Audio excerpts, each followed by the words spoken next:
अस्सलाम वालेकुम वरहमतुल्लाहि वबरकातुहू। रब्बि इश्रह ली सदरी व यस्सिर ली अमरी वहलुल उक़दतम मिन लिसानी यफ़क़हू क़ौली। Am I clear? Yes, you are clear. Yes. Let's begin. Firstly, I apologize for sending the link late. Actually, एक और क्लास है, वो from 1 to 2 है exactly. तो वो बच्चों के exit होते हुए, entry होते हुए, maybe 2:04, 2:05 like that. Inshallah, I will send you the link. So please bear with me.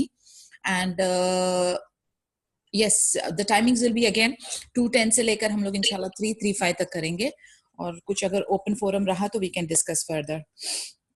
Let's begin. Yesterday we stopped at the lineage and family of Muhammad sallallahu alaihi wasallam, and हमने discuss किया था कि 3 different graphs मौजूद हैं, okay, and उसमें से जो सबसे ज्यादा accurate है वो मोहम्मद सल्लल्लाहु अलैहि वसल्लम से लेकर अदनान तक का है. जो second है अदनान से इब्राहिम अलैहि सलाम का, उसके बारे में कुछ मेंशन नहीं है, how accurate is that, but from Ibrahim अलैहि सलाम to आदम अलैहि सलाम का जो है उसको इतना correct माना नहीं जाता. So we will go with the first one, and I know I was supposed to send you the snapshots, but my phone and memory issues थोड़े थे. By today inshallah hopefully I will be sorting it out, so I will send you the snapshots of it. And as I said, just for the sake of memorizing, because हम किसको अगर बहुत ज्यादा प्यार करते हैं, हम जब किसी को बहुत ज्यादा फॉलो करते हैं तो हम जो है उसके बारे में उसकी इंफॉर्मेशन को मेमोराइज करके रखते हैं अपने, यानी कहते हैं ना हम हिफ्स करके रखते हैं. उस तरीके से हम लोग, I was just telling you कि हम लोग कुछ जो है at least 5th 6th 7th generation तक के नबी सल्लल्लाहु अलैहि वसल्लम के नाम को मेमोराइज करेंगे, just as an activity. It's not compulsory, कुछ ऐसा नहीं है, मैं जस्ट अपने तरफ से बता रही थी आपको. Okay, going forward, the prophetic family. The family of Prophet Muhammad sallallahu alaihi wasallam is called the Hashemite family because of course Quraysh के जो हाशिम फैमिली थी उसके ऊपर वो नेम डेवलप हुआ, Hashemite family, after his grandfather Hashim bin Abd Manaf. Let us now speak a little about Hashim and his descendants. Okay, Hashim, as we have previously mentioned, he was the one responsible for giving food and water to the pilgrims.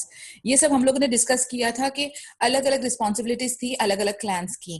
तो Hashim family की क्या responsibility थी? इनको food and water, जो pilgrims आते थे उनको provide करने का जो रिस्पॉन्सिबिलिटी थी, that was Hashim family's responsibility. This had been his charge with the sons Abd Manaf and those of Abduddar, compromised on dividing the duties between them. So the two clans who were dividing this responsibility were Abd Manaf and Abduddar. Hashim was wealthy and honest man. He was the first to offer the pilgrims soft bread in broth. His first name was Amr, but he was called Hashim because he had been in the practice of crumbling bread for the pilgrims. He was also the first man who started the 2 journeys of summer and winter of the Quraysh. Now, what all he did? He was very generous. He was honest. He was wealthy.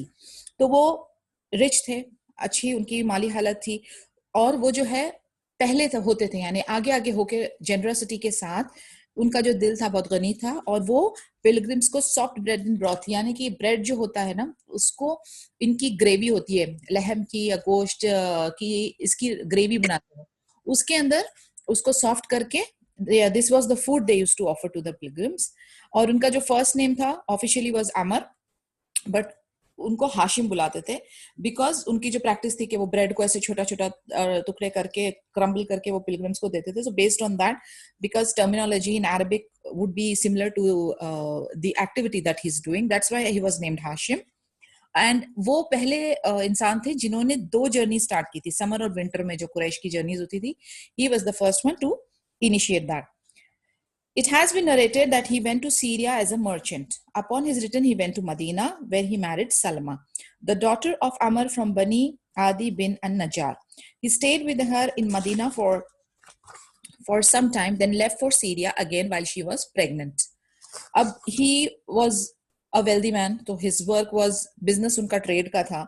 Once he went to Syria, a business trip pe he went, and then on his return to Medina, unki शादी जो है एक lady Salma के नाम से, जो lady है जो डॉटर थी अमर की, जो आदि बिन अन-नजार की क्लैन की थी, वो ट्राइब की थी, उनके साथ उनकी शादी हो गई और वो उनके साथ कुछ दिन मदीना में रहे, एंड फिर वो प्रेग्नेंट हो गई, एंड देन ही लेफ्ट, वापस से वो दोबारा से सीरिया के लिए निकल गए. He died in Gaza in Palestine in 497 CE. अब जब ये दोबारा लौटे और फिर उसके बाद 497 सीई में पैलेस्टाइन में, फलस्तीन में, गजा में इनकी मौत हो गई। अब सलमा जो प्रेग्नेंट थी, उन्होंने अब्दुल मुत्तलिब ने इनको बर्थ दिया और उनका नाम रखा Shaiba. Shaiba because of the white hair on his head. Shaiba इसलिए रखा उनका नाम क्योंकि उनके जो सर पे थे नेचुरली वाइट हेयर थे, तो इसलिए उनका नाम क्या रखा, शैबा। लेकिन हम लोग हाउ वी रिफर और how we know is Abdul Muttalib. And brought him up in her father's house in Medina, तो वो अपने मैके में ही, मदीने में अपने बेटे को पालने पोसने लगी। None of his family in Makkah learned of his birth. Hashim had 4 sons, Asad, Abu Saifi, Nadla, and Abdul Muttalib, and 5 daughters, Ashifa, Khalida, Daifa, Ruqayya, and Jannah. अब इनकी जो पैदाइश हुई मदीना में, इनका जो रेयरिंग अप और gearing up हो रहा था वो भी मदीना में हो रहा था, बट मक्का में इनकी इंफॉर्मेशन नहीं पहुंची थी अभी तक के। और हाशिम के जो थे वो 4 बेटे थे, असद, अबू सैफी, नदला, अब्दुल मुत्तलिब, और 5 daughters थे, अशिफा, खालिदा, दैफा, रुकैया एंड जन्ना। Let's learn about Abdul Muttalib. We have already learned that after the death of Hashim, the charge of the pilgrims' food and water went to his brother Al-Muttalib bin Abd Manaf, who was honest, generous, and trustworthy. When Abdul Muttalib reached the age of boyhood, his uncle Al-Muttalib heard of him and went to Medina to bring him to Makkah. अभी हमने देखा कि ये भाइयों के बीच में distributed था ये जॉब, अब्द मनाफ के और अब्द मनाफ के बेटों के बीच में और हाशिम्स के बेटों के बीच में। जब हाशिम की डेथ हो गई तो अब्द Manaf took the responsibility of providing the food and water to the pilgrim. Later on he came to know, उनको बाद में इंफॉर्मेशन मिली अब्दुल मुत्तलिब की, तो वो गए उनको दोबारा से मक्का में अपनी फैमिली में लाने के लिए। End of course Abdul Manaf भी जो थे वो बहुत ऑनेस्ट थे, जेनरस थे, ट्रस्टवर्दी थे। When he saw him, tears filled his eyes and rolled down his cheeks. He embraced him and took him on his camel. The boy, however, abstained from going with him to Makkah until he took his mother's consent. अब ये of course उनका खून है, okay, उनका नेफ्यू है, उनके भाई का बेटा है। He was very emotional when he saw him, उनकी आंखों से आंसू बहने लगे। उन्होंने उनको हक किया, उनको प्यार किया और फिर उनको मक्का में ले जाने के लिए कैमल पे उनको माउंट करने लगे। एंड लड़का जो था वो थोड़ा सा हिचकिचा रहा था, of course young age, boyhood, you know how things are, कि सडनली ये मेरे ददियाल से कौन आ गया and all that. And then he took his mother's consent, अपनी मां की इजाजत ली उन्होंने और फिर वो सवार हो गए। Al-Muttalib asked her to send the boy with him in Makkah, but she refused. He managed to convince her, saying, "Your son is going to Makkah to restore his father's authority and to live in the vicinity of the sacred house." अब mother of course has her own reasons. उनका of course दिल का टुकड़ा है, उनका सहारा है. She was not ready to let him go. फिर उन्होंने उनको कैसे कन्विंस किया कि ये जो है जाकर अपने बाप के जो काम था, जो अथॉरिटी थी, उसको रिस्टोर करेगा, फिर उसके बाद सेक्रेड हाउस के पास रहेगा. So he started convincing her for that. In Makkah, people wondered at seeing Abdul Muttalib and considered him the slave of Muttalib. Al-Muttalib said, "He is my nephew, the son of my brother Hashim." अब जब ये, क्योंकि वहां उस time पे वो जो human slaves का सिस्टम होता था, तो जब मक्का में वो आए तो उन्होंने देखा कि ये एक यंग बॉय के साथ आ रहे हैं, तो वो लोग, उनको लगा कि ये एक उनका नया स्लेव उन्होंने लेकर आए। Then he explained him that no, ये मेरे भाई का बेटा है और इसे मैं, यानी of course he is introducing it to the clan now.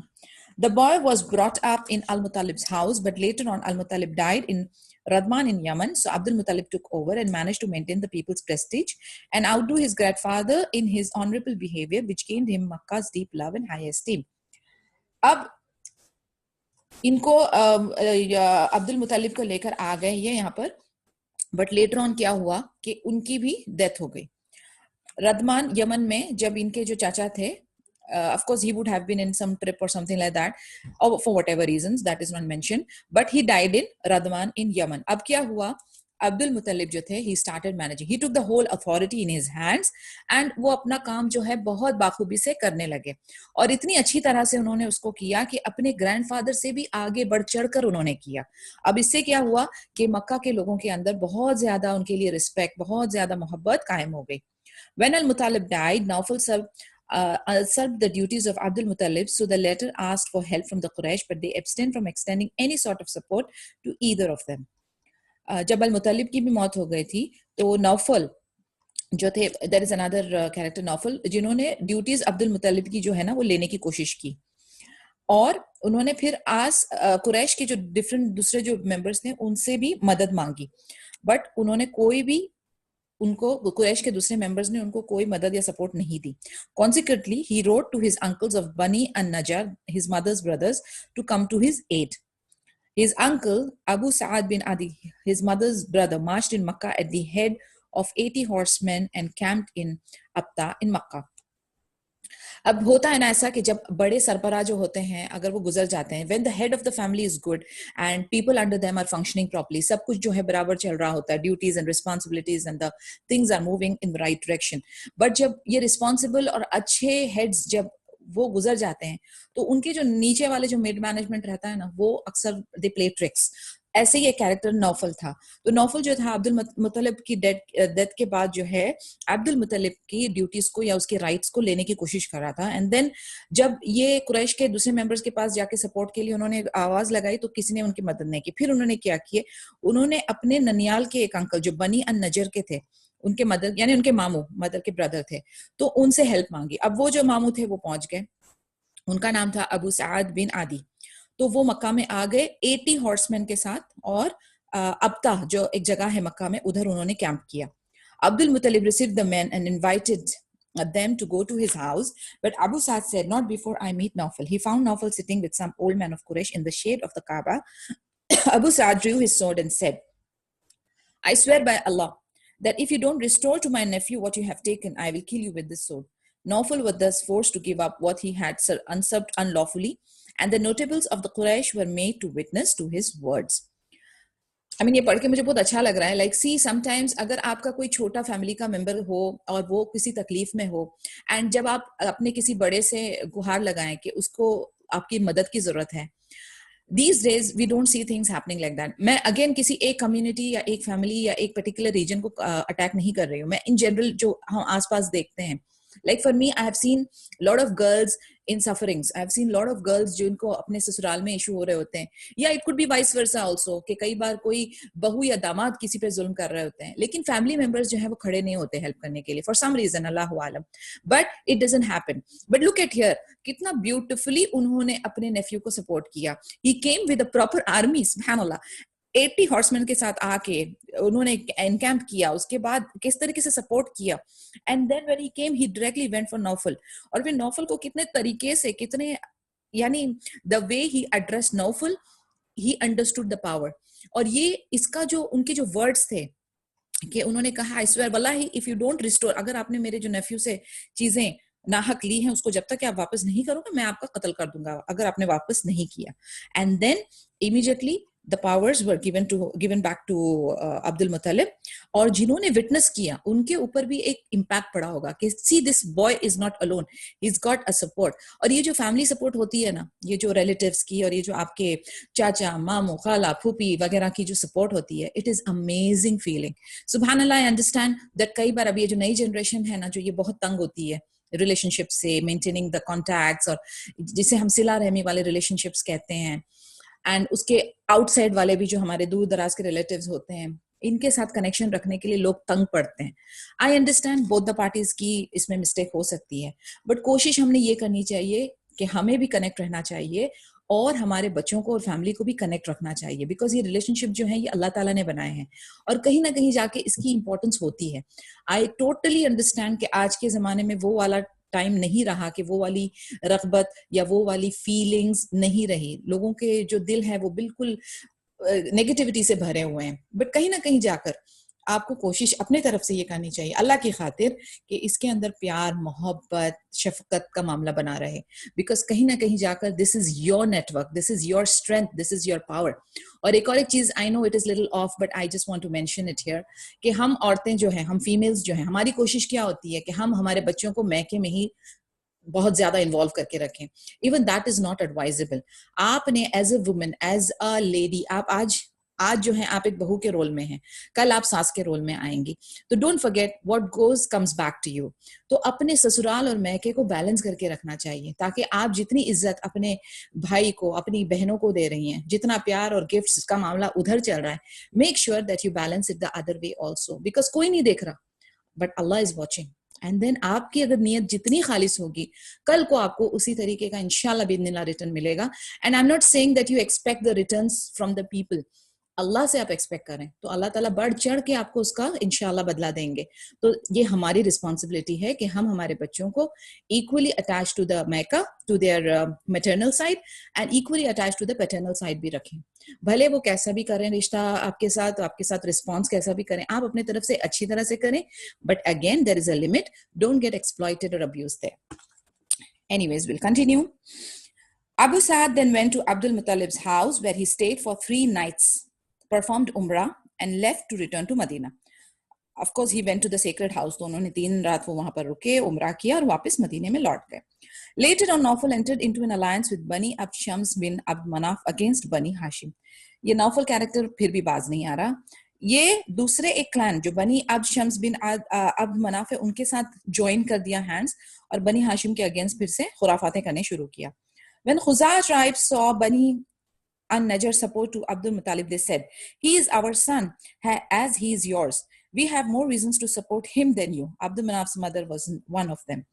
यानी अब वो कहाँ से लिंक लगाते जा रहा है, ओके। बट जब खुजा ट्राइब, अनदर इंपॉर्टेंट ट्राइब, जब उसने देखा कि जब बनी अन नजर यानी जो उनका मामू का जो क्लैन था वो बनी अन नजर था, तो उन्होंने कहा कि ये हमारा बेटा है, अब्दुल मुत्तलिब हमारा बेटा है, तो ये हम इसको ज्यादा सपोर्ट करेंगे, तुमको नहीं। Because we know very well that Arabs की जो क्वालिटी थी, they had the affinity for their own clan. उनके अंदर वो ये रिश्तेदारी, कम्युनिटी, अपना क्लैन, अपना ट्राइब, इसको वो ज्यादा तरजीह देते थे। They went into An-Nadwan house and entered into an alliance with Bani Hashim against Bani Abd Shams and Nawfal. It was an alliance that was later to constitute the main reason for the conquest of Makkah. Abdul Muttalib did witness 2 important events in his lifetime, namely digging the Zamzam well and the elephant trade.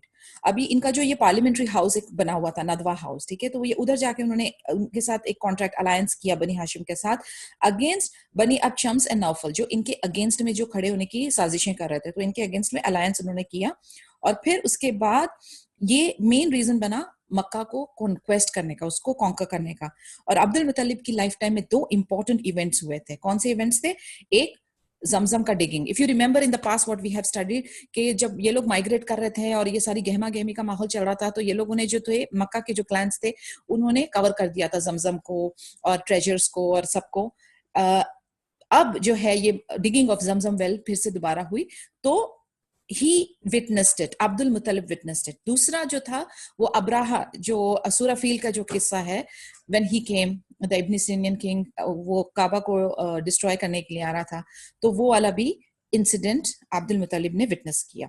In brief, Abdul Muttalib received an order in his dream to dig the Zamzam well at a particular place. He did so and found the articles that the men of the Jurhum had buried there when they were forced to evacuate Makkah. So Abdul मुत्तलिब को ख्वाब में अल्लाह ताला ने information पहुंचाई कि यहाँ पर डिग करके जमजम को दोबारा से रिवाइव करा जाए। एंड जो जुरहुम ट्राइब था, व्हेन दे वर मक्का जब वो छोड़ रहे थे, they were the one who had covered the Zamzam well. फिर उसके बाद उनको वहां पर swords, armours, 2 deer made of gold, ये सारा if you remember from the past sessions, ये सारी चीजें उन्होंने दबा दी थी जमीन में, वो सारी उनको धीरे धीरे मिला। The gate of the Kaaba was stamped with gold swords and 2 deers, and then tradition of providing Zamzam water to pilgrims were established. फिर धीरे धीरे दोबारा से जो गेट्स थे उसके ऊपर गोल्डन स्वॉर्ड्स और डियर्स को सजाया गया और जमजम वाटर जो है वो पिलग्रिम्स को प्रोवाइड करने का सिलसिला दोबारा से शुरू हो गया। When the well of Zamzam gushed forth water, the Quraysh made a claim to become partners in the enterprise, but Abdul Muttalib refused their demands on the grounds that Allah has singled only him out for this honorable job. अभी आपको पता है as usual इंसान के दिल में लालच होती है। जैसे ही जमजम का पानी गश होने लगा तो दूसरे सारे कुरैश जो है वो पार्टनरशिप के लिए दौड़े अब्दुल मुत्तलिब के पास। बट अब्दुल मुत्तलिब सेड कि नहीं, अल्लाह सुब्हानहू व तआला ने उनको अकेला सिंगल आउट किया था ये रिस्पांसिबिलिटी और ऑनरेबल जॉब के लिए। He will not take any sort of partnership. To settle the dispute, they agreed to consult the diviner of Bani Sa'ad. On their way, Allah showed them his signs that confirmed Abdul Muttalib's privilege about the sacred spring. Only then did Abdul Muttalib make a solemn vow to sacrifice one of his adult children to the Kaaba if he had 10. अब इनकी जो हमने इसके बारे में भी काफी discuss किया, जो इनकी मन घड़त ओमेन्स या जो बिलीफ सिस्टम था, अब जब इन्होंने सबको मना कर दिया, इनकार कर दिया, तो लोग जो है उन्होंने कहा ठीक है, हम लोग जो वो एक पहुंचे हुए हैं जो प्रेडिक्ट करते हैं ये सब एरोज और ये सब करके वो प्रेडिक्ट करते हैं कि क्या कर फैसला लेना चाहिए, कुराबाजी करते हैं, तो वो उनका नाम था बनी साद, उनके पास पहुंचे। फिर उसके भी थ्रू उनको साइंस वही मिली जो ये बताती थी कि अब्दुल मुतालिब जो है वो प्रिविलेज्ड है, अब्दुल मुतालिब की ही अथॉरिटी रहेगी ये काम के अंदर। अब अब्दुल मुतालिब अपने दिल से ही उनको जो है वो अल्लाह का शुक्र अदा करना था, तो उन्होंने इस वक्त मन्नत मांगी थी कि अगर मेरे बेटे होंगे तो मैं मेरा सबसे बड़े बेटे का जो है कुर्बानी दूंगा काबा में, कि अगर मेरे 10 बेटे होंगे तो मैं सबसे बड़े बेटे का कुर्बानी दूंगा। The second event was that of Abraha Asaba al-Habashi, the Ibn Sinian Ethiopian viceroy in Yemen. He had seen that the Arabs made the pilgrimage to the Kaaba, so he built a large church in Sana'a in order to attract the Arab pilgrims to it, to the exclusion of Makkah. Now, just to revise, आपको अगर याद होगा हम लोग discuss कर रहे थे कि क्रिश्चियंस एंड यहूद और नसारा जो है वो यमन के ऊपर कैसे अपना दावा कर रहे थे, and how they were making churches and their own rabbis, और ये सब करके वो लोग कैसे उसको धीरे धीरे डेवलप करने की कोशिश कर रहे थे।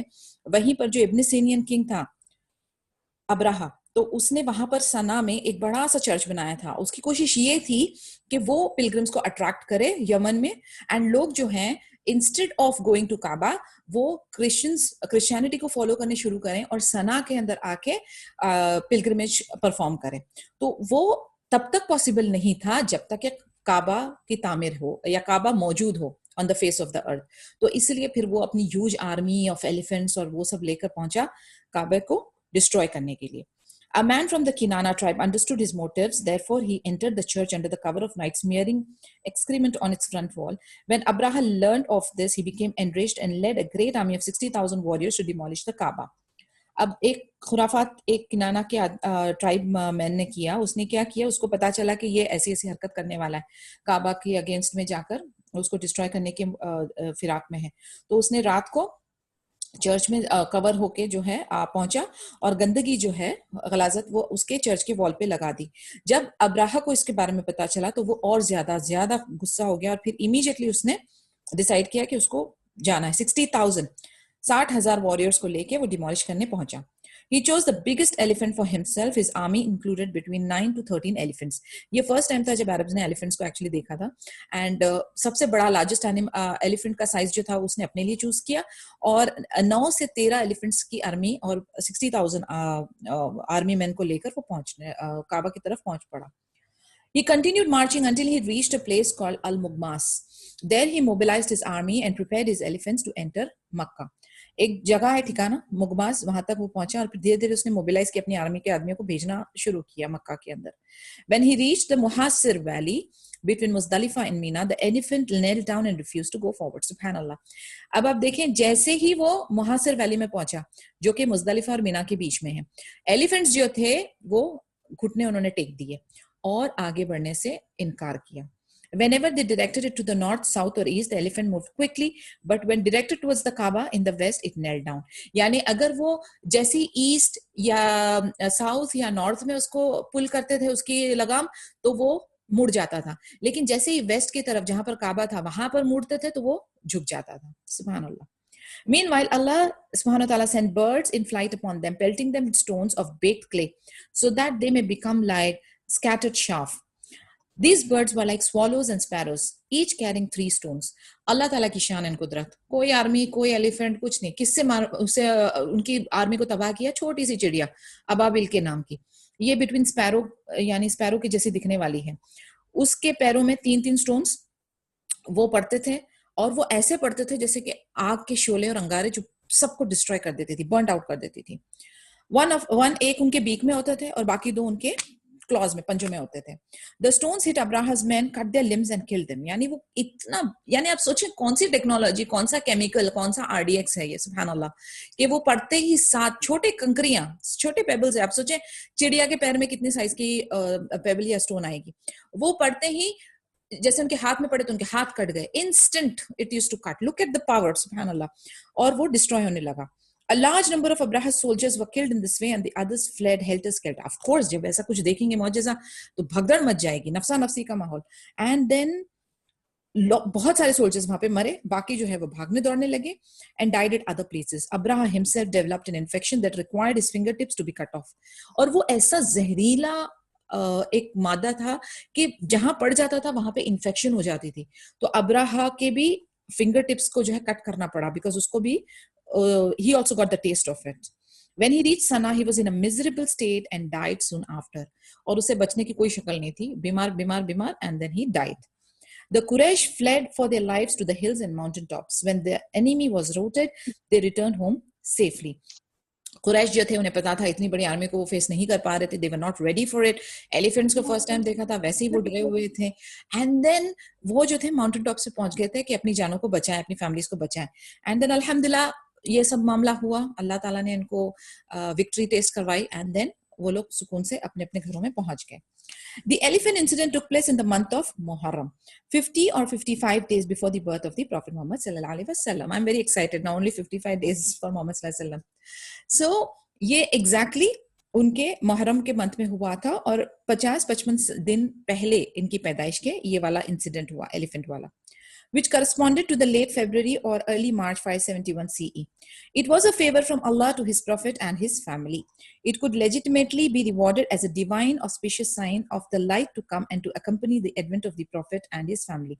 So this was, of course, it was taken as a good sign. It was taken as something ke Allah Ta'ala ki khas meherbani hai is family par, and how he is protecting his house and how he is blessing this family. तो ये सारी चीजें जो है अच्छी चीजों की तरफ इशारा कर रही थी. In contrast, Jerusalem had suffered the atrocities of Allah's enemies. Here we can recall the reign of Bukhtanasar in 587 BC and the Romans in 17 CE. The Kaaba, by divine grace, never come under the hold of Christians, who were the people of the book of that time, although Makkah was populated by polytheists. One second, guys.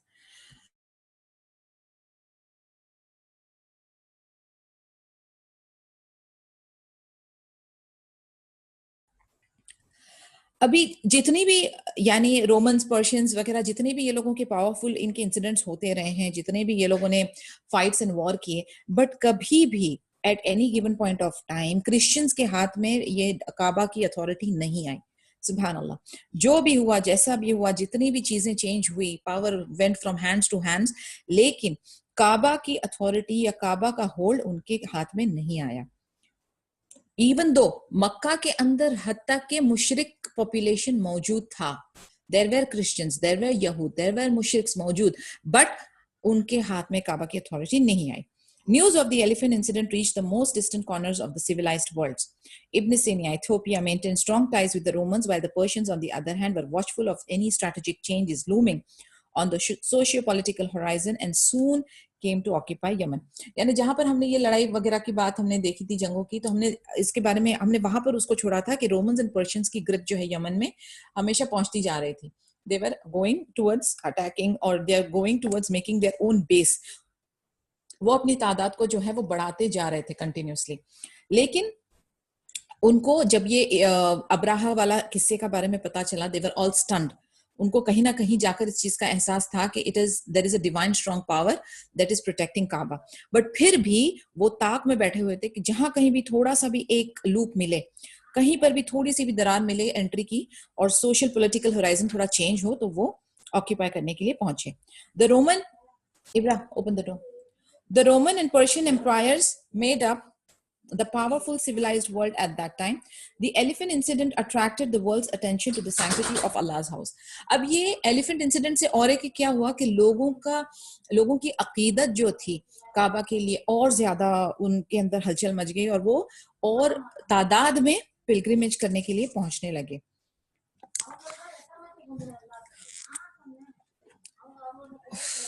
One second.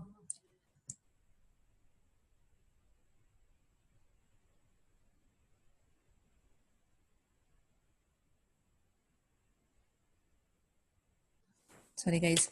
It followed then, if any of its people claimed prophethood, it would confirm with the outcome of the elephant incident and would provide a justifiable explanation for the ulterior divine wisdom that lay behind backing polytheists against Christian in a manner that went beyond the cause and effect formula.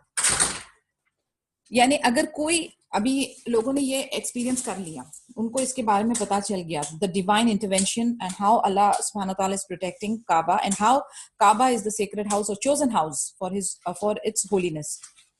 तो अगर कोई prophethood का जो कोई prophethood का claim करता है कि, क्योंकि हमने डिस्कस किया था ऑलमोस्ट अराउंड 30 लोगों ने अपनी नबूवत को क्लेम किया था, फॉल्स प्रॉफिट्स ऑफ कोर्स। उनको ये एलिफेंट इंसिडेंट से पता चल गया था कि अब उनको ये एलिफेंट इंसिडेंट के बाद अगर कोई नबूवत को अपनी क्लेम करता है तो उसको बहुत ज्यादा एक्सप्लेनेशन देना पड़ेगा। They have to do something really divine and strong कि वो अपने आप को सही नबी करार दे, और ये जो था होना थोड़ा मुश्किल था। अब्दुल मुतालिब है 10 सन्स। अब उनके 10 बेटे कौन से हैं अब्दुल मुतालिब? अल हारिस, अज़ुबैर, अबू तालिब, अब्दुल्ला, हमजा, अबू लहब, अल गिदाक, मकवाम, सफर and Al Abbas. Some say that he had 11 sons, adding the name Qathim. Still others says that he had 13 sons with the additional names Abdul Kaaba and Hajla. They add that Abdul Kaaba is the same as Maqwam and that Hajla is same as Al Ghida and that he did not have a son named Qathim.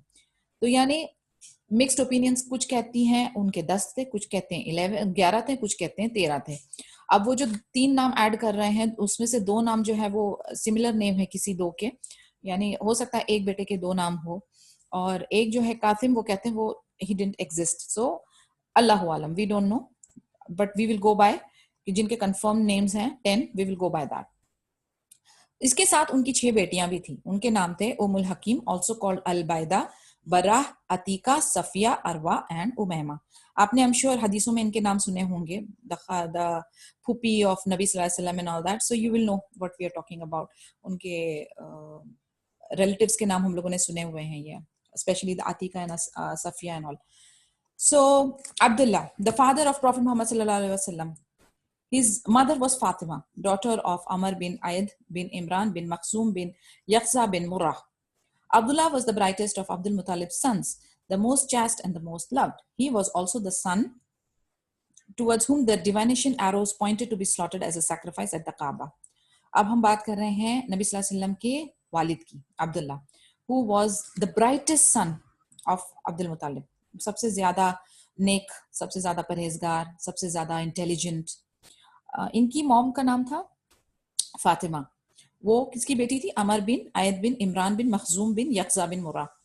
और अब्दुल्ला की ही तरफ ये जो divine arrow फेंका गया था, because you remember जब जमजम well का और ये सारी चीजों का जब किस्सा हुआ था, अभी कुछ टाइम पहले हमने इसके बारे में डिस्कस किया था, तो अब्दुल मुत्तलिब ने एक नजर मानी थी कि मैं अपना बड़ा बेटा जो है वो सैक्रिफाइस करूंगा।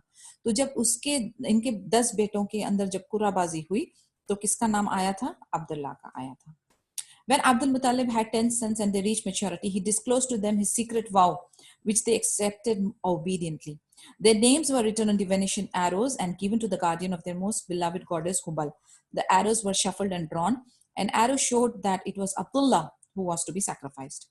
अब जब ये बच्चे बड़े हुए तो अब्दुल मुत्तलिब ने उनको बताया कि मैंने ऐसी ऐसी नजर मानी थी। इमेजिन फादर सेइंग कि मैं अपने एक बेटे को सैक्रिफाइस करूंगा एंड बेटे agreeing obediently, so weird isn't it? But सुभान अल्लाह, यहाँ पर एक चीज नोट करने की बात है कि कितने ओबीडियंट बच्चे थे। सुभान अल्लाह, मे अल्लाह ताला make our kids obedient and सॉलेह, आमीन या रब। ओके, जब ये डिवाइन एरो को गॉडेस हुबल, जो उनका हुबल एक आइडल था, ये कुराबाजी जो है उसका उसकी यानी you can say they used to approach Hubal for this kind of things. तो हुबल के पास पहुंचे, वो एरोस को शफल किया और फिर निकाले, तो उसमें किसका नाम आया? अब्दुल्ला का नाम आया। An arrow showed that it was Abdullah who was to be sacrificed. Abdul Muttalib then took the boy to the Kaaba with a razor to slaughter him. However, the Quraysh, his uncles from the Makhzum tribe and his brother Abu Talib tried to advise him against it. अब जो है अपने ये अब्दुल मुत्तलिब ले लिए अपना छुरा, उसको शार्प कर दिए और काबा में अब्दुल्ला को लेकर पहुंचे ताकि उसको सैक्रिफाइस करें। अब उनके जो दूसरे अंकल्स थे मखजूम ट्राइब से और ब्रदर जो थे अबू तालिब, उन्होंने उनको अब्दुल मुत्तलिब को समझाने की कोशिश की कि ये ना करो, इसके बदले कुछ और करें। He then sought their advice as regards his vow. They suggested that he would summon a woman diviner to judge the matter. क्योंकि you remember the qualities of Arabs, जब इन्होंने एक वादा कर लिया, जब इन्होंने एक नजर मान ली, जब इन्होंने एक मन्नत मान ली, तो कुछ भी करना पड़े, they will not go back on their words. तो it was very difficult for him कि भाई अभी उसने नजर मानी है, उसको मैं कैसे नलिफाई करूंगा। तो उन्होंने सजेस्ट किया कि वो जो एक डिवाइनर वुमन थी, जज थी, उसके पास जाकर इस मसले का हल ढूंढते हैं। उसने कहा दोबारा से आप कुराबाजी करें, but including 10 camels and Abdullah. उन्होंने कहा इस बार अब्दुल्ला को, यानी अब्दुल्ला के बदले 10 कैमल, तो उसको साथ इंक्लूड करके कुराबाजी करें। She added that drawing the lot should be repeated with 10 more camels every time the arrow showed Abdullah. अब आप सोचें कि एवरी टाइम जब वो कर रहे हैं तो अब्दुल्ला का नाम आ रहा है, तो वो लेडी जो जज थी उसने कहा कि हर बार जब भी आप अब्दुल्ला का नाम आएगा, आप दोबारा जब रिपीट करोगे फिर आप 10 कैमल ऐड करोगे। तो ऐसा करते करते करते करते 100 कैमल तक पहुंच गए बात। 100 कैमल, 100 कैमल्स वर अमाउंटेड। फिर उसके बाद at this point of time the arrow showed the camels. इस बार जब लास्ट टाइम यानी 10th टाइम ऑफ कोर्स जब हुआ, तब एरो ने बताया कैमल्स की सैक्रिफाइस करें, which means 100 camels ki sacrifice was equivalent to Abdullah's sacrifice. Consequently, they were all slaughtered instead of his son. Alhamdulillah, still better than losing a son. The slaughtered camels were left for anyone to eat from, human or animal. This incident produced a change in the amount of blood money usually accepted in Arabia. Earlier, it had been 10 camels, but after this event, it was increased to 100.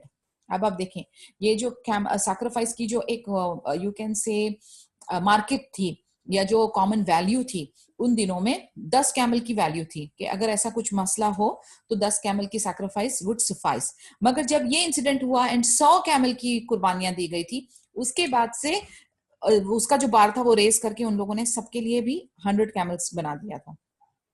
Later on, this was approved of in Islam. It was reported that Prophet once said, there is a hadith here which I am quoting, I am the offspring of the slaughtered two, meaning Ismail alayhi salam and Abdullah. यानी उन्होंने coat किया कि if we remember कि इस्माइल अलैहि सलाम की भी कुर्बानी का हुक्म था अल्लाह की तरफ से, और फिर उसके बदले में मेंढा आ गया था, रैम आ गया था, एंड देन अब्दुल्ला की जब बारी आई थी तो 100 कैमल्स आ गए थे। तो नबी सल्लल्लाहु अलैहि वसल्लम कहते हैं कि मैं ऐसी ऑफस्प्रिंग हूँ जो कि 2 कुर्बानियों की इजाद है। Abdul Muttalib chose Amina, daughter of Wahab bin Abdul Manaf bin Zura bin Kilab, as the wife for his son. अब अब्दुल मुतालिब ने किसको चूज किया अपनी बहू के लिए? आमिना को, जो डॉटर थी वहाब बिन अब्दुल मनाफ बिन जुरा बिन किलाब की। Abdullah, in the light of ancestral lineage, she had an eminent standing rank, nobility of position and descent. Her father was the chief of Bani Zahra, who was attributed great honor. Alhamdulillah, दोनों भी जो हैं, यानी Abdullah was belonged to a very noble family.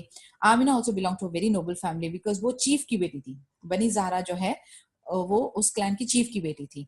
तो अल्हम्दुलिल्लाह she also belonged to a high class blood and he also was a high class blood. Both जो है जो बहुत noble and good dignified families को belong करते थे। They were married in Makkah and soon after Abdullah was sent by his father to buy dates in Medina where he died. शादी के बाद अब्दुल्ला को जो है अपने वालिद के काम के लिए मदीना में जाना पड़ा खजूरें खरीदने के लिए, और उस जर्नी में उनकी डेथ। इन अनदर वर्जन, एक और एक वर्जन है इसका कि वो सीरिया में एक ट्रेड जर्नी के लिए गए थे।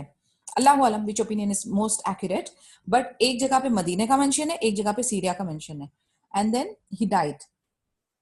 पर उनकी डेथ जो है वो मदीना में हुई थी।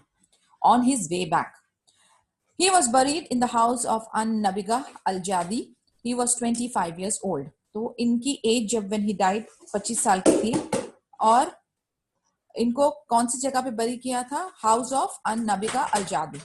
Most historians state that his death was 2 months before the birth of Muhammad sallallahu alaihi wasallam. यानी मोहम्मद सल्लल्लाहु अलैहि वसल्लम की पैदाइश के 2 months पहले he died. Some others said that his death was 2 or more months after the prophet's birth. कुछ का कहना है कि इनकी डेथ जो है 2 या कुछ मंथ बाद हुई थी नबी सल्लल्लाहु अलैहि वसल्लम की पैदाइश के। When Amina was informed of her husband's death, she commemorated his memory in a most heart-rending eulogy. Abdullah left very little wealth. अब इनके मरने के बाद जो आमिना ने बयान किया कि like she had good memories for her husband, अल्हम्दुलिल्लाह, एंड इन्होंने क्या छोड़ा था पीछे? 5 कैमल, थोड़े से गोट्स, एक वुमन सर्वेंट थी जिसको हम जानते हैं ऐमन के नाम से या बरका, एंड उसके बाद ये जो ऐमन थी इन्होंने एज नबी सल्लल्लाहु अलैहि वसल्लम को एज ए नर्स मेड भी सर्व किया था। So these are very few things that he had left as a बोलते ना विरासत के तौर पे या प्रॉपर्टी के तौर पे for his family, which was very modest for him. Muhammad sallallahu alaihi wasallam's birth and 40 years prior to prophethood. His birth. Muhammad sallallahu alaihi wasallam, the master of the prophets, was born in Bani Hashim area of Makkah on Monday morning. Monday morning में बनी हाशिम के area में मक्का में नबी सल्लल्लाहु अलैहि वसल्लम की पैदाइश हुई. The 9th of Rabiul Awal, the same year of the elephant incident, and 40 years into the reign of Kisra. That is the 20th or 22nd of April 571 CE.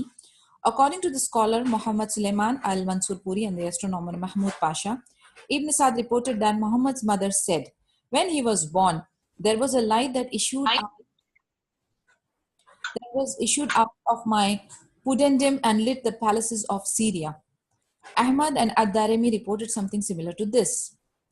अब जब यानी डेट्स और उनकी जो एग्जैक्ट वो है वो किसने स्कॉलर्स ने एस्ट्रोनॉमर्स मोहम्मद पाशा और मोहम्मद सुलेमान अल मंसूरपुरी ने डिटेक्ट करके बताया कि ये अराउंड 20th और 22nd ऑफ अप्रैल 571 सीई में हुई है. और इब्न साद रिपोर्ट करते हैं कि मोहम्मद मदर यानी आमिना ने ये इन्फॉर्म किया था कि जब वो पैदा हुए थे तो एक रोशनी तारी हुई थी और वो इतनी स्ट्रॉन्ग थी कि वो सीरिया के पैलेसेस को भी जाकर लाइट कर रही थी, यानी उसको हिट कर रही थी. इतनी स्ट्रॉन्ग एंड पावरफुल लाइट्स थी. 14 balconies of Kisra's palace collapsed. The Magian's sacred fire went out and some churches on Lake Sawa sank down and collapsed. यानी उसमें एक शिद्दत थी, पावर था कि 14 बालकनी जो थी किसरा पैलेस की वो गिर गई.